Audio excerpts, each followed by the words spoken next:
Welcome back to Cinemax Recap. Today I will show you an action, horror, sci-fi film from 2021, titled Venom, Let There Be Carnage. Spoilers ahead, watch out and take care. In 1996, a young Cletus Cassidy watches helplessly as his love, Francis Barrison, who has the ability of sound manipulation, is taken away from St. Estes' home for unwanted children to the Ravencroft Institute. On the way, she uses her sonic scream powers to escape and attacks young police officer Patrick Mulligan. He shoots Barrison in the eye and suffers an injury to his ear due to her scream. Unbeknownst to Mulligan, who believes he killed her, Barrison is taken to the facility, which is hardened against her powers. In the present day, Mulligan, now a detective, contacts Eddie Brock to speak to Cassidy, a serial killer who refuses to talk to anyone other than Brock following their interview a year prior.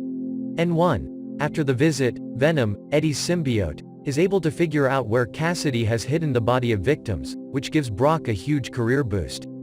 Brock is then contacted by his ex-fiancée Anne Weying, who tells him that she is now engaged to Dr. Dan Lewis, much to Venom's displeasure. Cassidy, who was found guilty of his crimes and earlier sentenced to death by lethal injection, invites Brock over to San Quentin State Prison, where Cassidy is detained on death row, to attend his execution. However, Venom is provoked to attack Cassidy via insults towards Brock.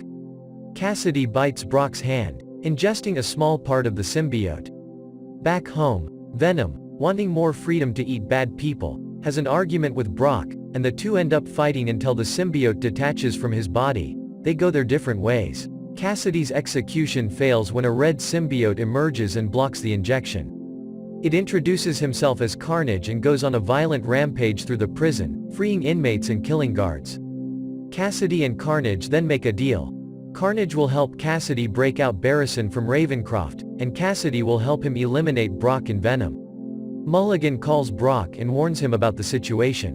In Ravencroft, Cassidy frees Barrison, and they travel to their old children's home to burn it down. Mulligan, suspicious of Brock due to his interactions with Cassidy before Carnage emerged, takes Brock to the police station. Brock refuses to answer Mulligan's questions and contacts Wayne as his lawyer. Brock reveals that Venom has separated from him and needs the symbiote to fight Carnage together. As Venom makes his way through San Francisco by hopping from body to body, Wayne finds and convinces him to forgive Brock. She bonds with Venom and breaks Brock out of the police station. Brock and Venom make amends and bond again. Cassidy takes Mulligan hostage, and Barrison captures Wayne after failing to find Brock. Barrison gives Lewis information on Wayne's whereabouts, and he gives it to Brock. Cassidy and Barrison plan to get married at a cathedral, where Venom appears and fights Carnage. Barrison seemingly kills Mulligan by hanging him onto a chain. Venom holds his own against his spawn, but he is eventually overpowered brutally by Carnage, and the latter decides to kill Wayne atop the cathedral. Venom manages to rescue Wayne in time and provokes Barrison to use her powers again. Her sonic blast causes both symbiotes to separate from their hosts as the cathedral collapses and a falling bell kills Barrison. Venom saves Brock by bonding with him before the impact. Carnage tries to bond with Cassidy again, but Venom devours the symbiote, killing it. Cassidy states that he only wanted to be Brock's friend, but Venom bites Cassidy's head off. While Brock, Venom, Wayne, and Lewis escape, a still-living Mulligan's eyes flash blue. Brock and Venom decide to take a vacation while they ponder their next steps.